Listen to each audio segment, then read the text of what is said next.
पूछा है अनंत अनुभव ने, अब क्या होगा। हमारे जीवन में ये प्रश्न कभी न कभी अवश्य आता है कि अब क्या होगा। जब भी कोई परेशानी आती है तो हम सबसे पहले यही सोचते हैं कि अब क्या होगा। किसी भी कार्य क्षेत्र से कोई व्यक्ति जुड़ा हो, वो इस सवाल से नहीं बच सकता। कई लोगों के जीवन में सवाल बार बार या प्रतिदिन आता ही रहता है। मैं ये समझना या जानना चाहता हूँ कि इससे हम कैसे डील करें।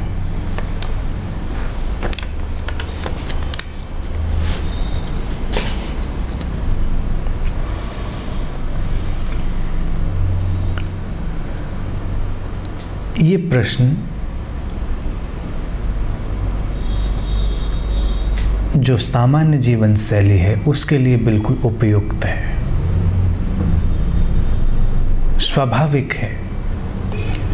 और जैसा पूछा है कि प्रतिदिन या बार बार या परिस्थिति आने पर व्यक्ति के मन में ये उठता ही है कि अब क्या होगा।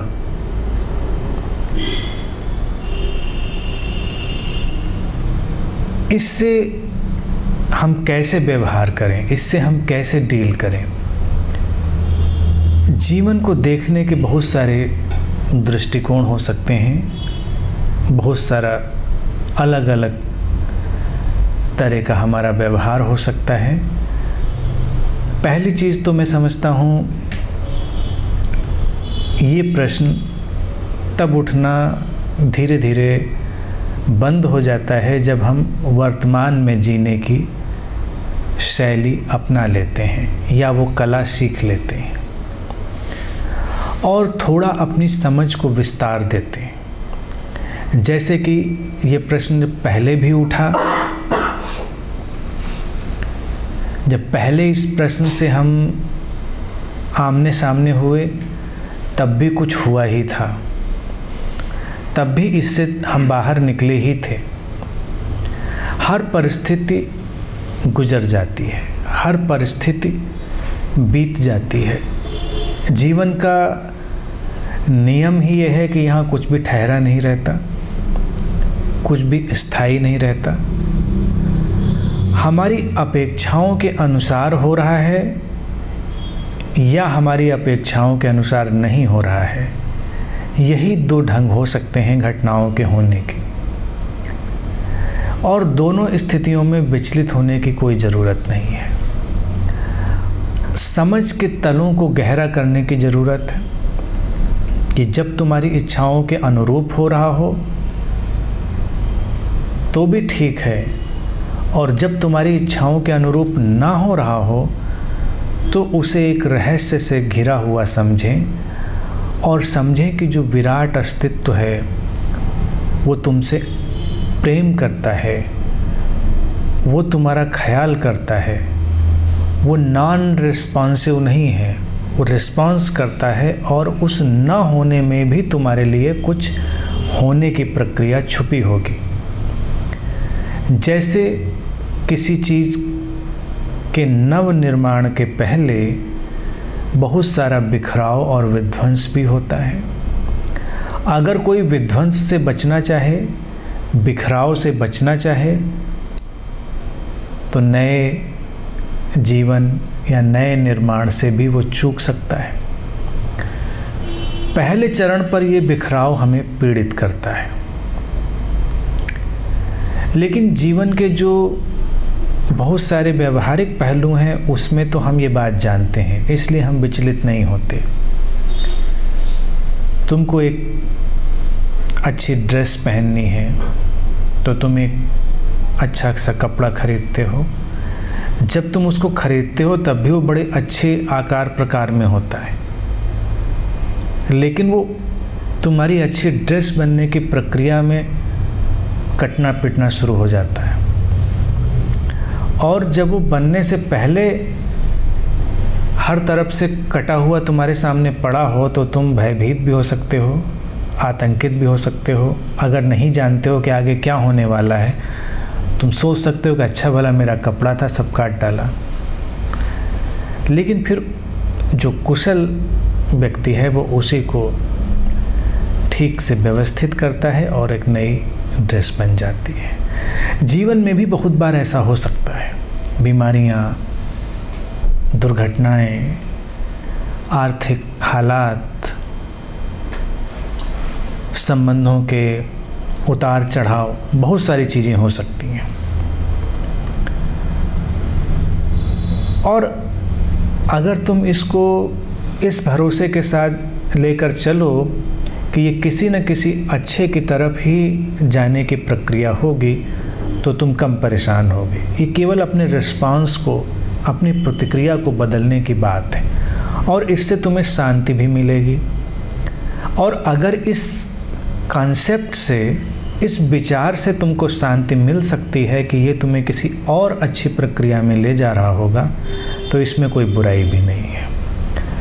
तुम कह सकते हो कि मैं बहुत रियलिस्टिक सोचता हूँ, ये कुछ भी अच्छा होने वाला नहीं है, तो ये बात भी एक तरह से पूरी तरह व्यर्थ है,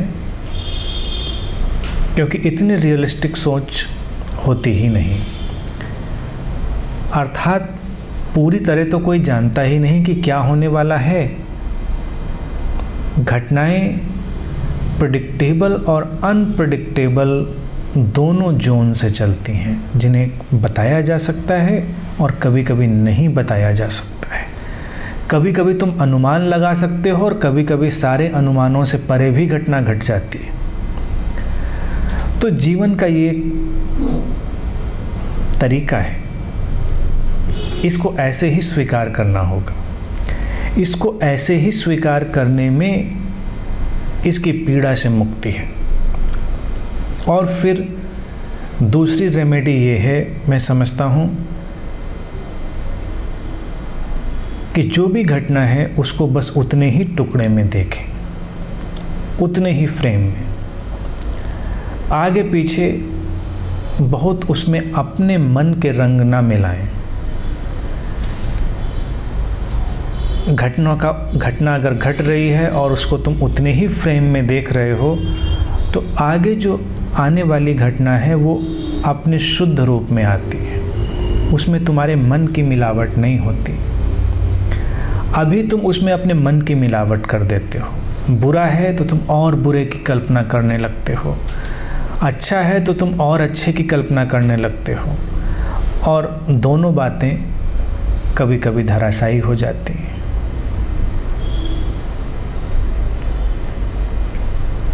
जब तुम अच्छे की कल्पना करते हो और वो हो जाता है तो तुम खुश होते हो,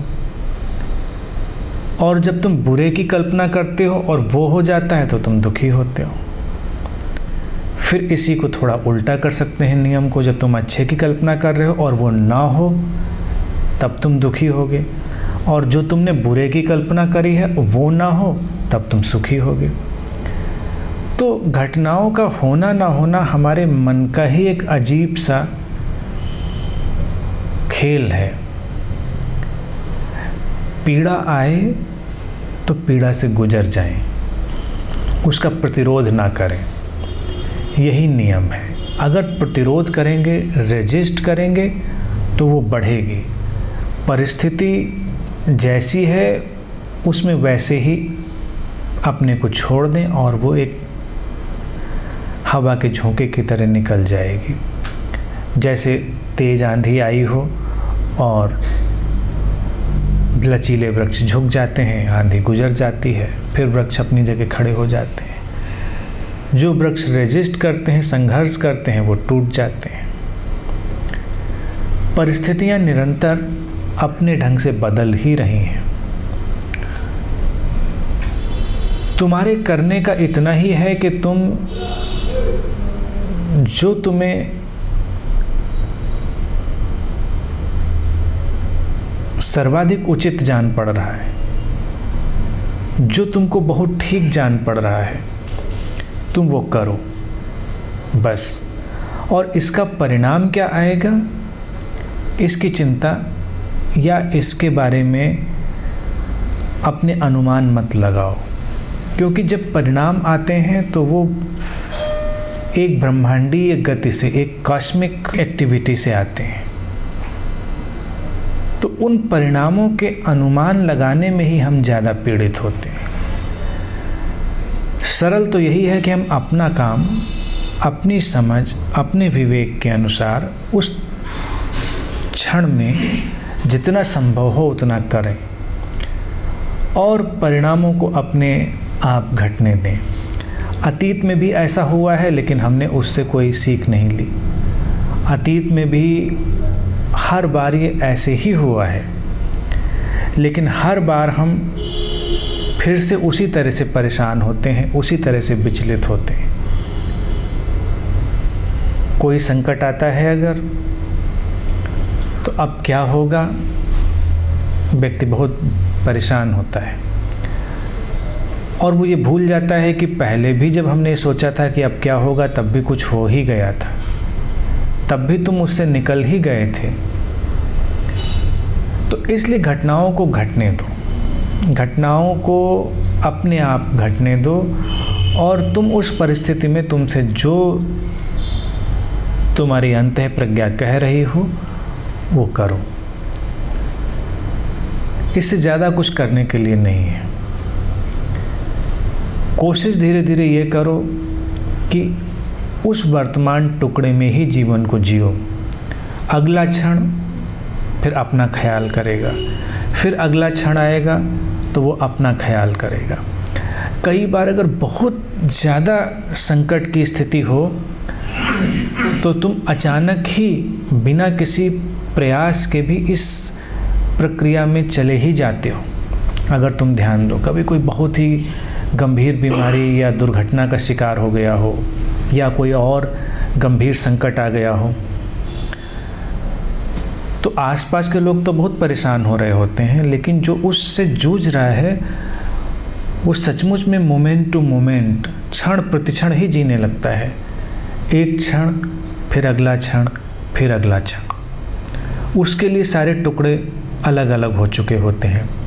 ये हमारे मन की एक ऐसी सीखी हुई प्रक्रिया है जिससे मन ने लाखों साल में सीखा है। हमारा मन हमारे लिए दुख निर्मित करने की प्रक्रियाएं भी जानता है और हमारे लिए शांति निर्मित करने की प्रक्रियाएं भी जानता है, क्योंकि इस मन के जगत ने सब कुछ जाना है। साधना भी इस मन के जगत के उन अनछुए, अनजाने, अज्ञात कोनों में प्रवेश ही है। तो मन तुम्हारी सारी गति को स्लो कर देता है, उसे सीमित कर देता है। तुम बस एक एक क्षण जीने लगते हो और तब तुम्हें उस पीड़ा और उस बेचैनी का एहसास कम होता है। अगर तुम एक एक क्षण ना जी पाओ तो तुम्हारी बेचैनी और पीड़ा बहुत बड़ी हो सकती है और तब तुम्हारा जीवन संकट में पड़ सकता है। तुम दुर्घटना के शिकार हो गए हो, कोई गंभीर बीमारी है, कुछ भी है। बहुत गंभीर परिस्थितियों में तुम देखोगे कि एक एक टुकड़ा, एक एक क्षण, एक एक घटना बस उतना ही पर्याप्त है। उससे आगे न तुम सोच रहे होते हो, न उससे आगे तुम कुछ प्रयास कर रहे होते हो और तुम शांत हो। जब इस तरह से कोई नहीं कर पाता है तभी वो बहुत बेचैन होता है।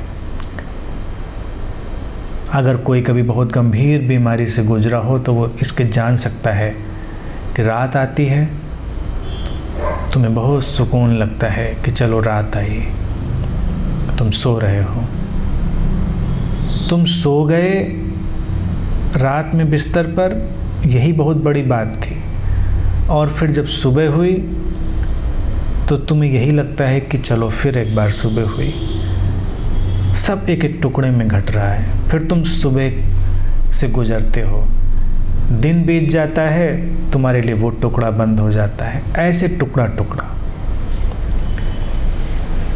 ये प्रक्रिया ऐसा नहीं कि तुम्हें टुकड़े टुकड़े में तोड़ती है, लेकिन तुम्हें वर्तमान में लाती है। तुम्हारे मन की जो गति है उसको स्लो करती है। इस प्रक्रिया से निपटने का अब क्या होगा, यही डिवाइस है, यही ध्यानपूर्ण डिवाइस है कि मन की गति को धीमा कर लो। थोड़ी देर शांत खड़े रह जाओ, होने दो घटनाओं को। क्या होगा सब तुम्हारे हाथ में तो है नहीं। अगर तुम्हारे ही हाथ में सब होता तो तुम बहुत सोचते, बहुत दिमाग लगाते। तो तो अपना दिमाग इतना तुम्हें क्या लगाना है कि जब तुम्हारे हाथ में ही बहुत कुछ नहीं है, तो घटनाओं को होने दो। और जब तुम शांत होगे तब तुम्हें ये समझ में आ जाएगा कि तुम्हारे हाथ में कितना करना है, अन्यथा तुम वो भी नहीं कर पाते जो तुम्हारे हाथ में होता है। अक्सर तुमने सुना होगा, जैसे कोई भीड़ वाला हाल हो और उसमें आग लग गई हो, ऐसी कितनी दुर्घटनाएं हुई हैं और कितने लोग उस आग में जल के मर जाते हैं। मैं अक्सर इस बात पे सोचता हूँ कि किसी सिनेमा हॉल में जब एग्जिट होता है तो 5-7 मिनट में पूरा हॉल खाली हो जाता है। तुम्हारी पिक्चर बंद हुई, 5-7 मिनट के अंदर लोग आराम से खड़े होते हैं, अपनी अपनी जगह से निकलकर पूरा हॉल खाली हो जाता है। वही जब आग लग जाती है और लोग इस सोचने लगते हैं अब क्या होगा, कहाँ जाएंगे, किधर से निकलेंगे, तो आधा घंटा, पौन घंटा उस हॉल में भगदड़ मची रहती है, लोग फंसे रहते हैं, निकल नहीं पाते। क्योंकि अब क्या होगा से जो दिमाग पर धुएं की परत जम जाती है, वो अभी क्या करना है इसको धूमिल कर देती है। और कल्पना करो आग लग भी गई हो और सारे लोग बड़ी शांति से खड़े रहें बिना ये सोचे हुए कि अब क्या होगा, तो उनको सीधे एग्जिट भी दिखाई देगा। आराम से सब 5-7 मिनट में उसको खाली करें। थोड़ी गति और बढ़ा सकते हैं तो जो 5-7 मिनट में होता था वो 4-5 मिनट में ही हो जाएगा। लेकिन अक्सर ऐसा नहीं हो पाता, क्योंकि व्यक्ति इतना घबरा जाता है कि जो सामने है उसी को देखना बंद कर देता है।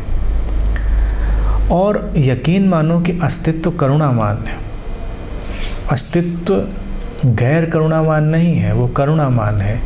तो जब तुम किसी संकटपूर्ण परिस्थिति में हो तो तुम्हारे लिए वो कुछ विकल्प रख रहा होता है सामने, तुम्हारे लिए कुछ रास्ते खोल रहा होता है, लेकिन उस समय तुम इतने विचलित और घबराए हुए होते हो कि तुम उन्हें देखते ही नहीं। तो अगर तुम थोड़ा शांत रहो, अपने मन की गति को धीमी रखो, तो तुम उन विकल्पों को भी देख पाओगे, उन इशारों को भी देख पाओगे और जीवन शांति से चलेगा।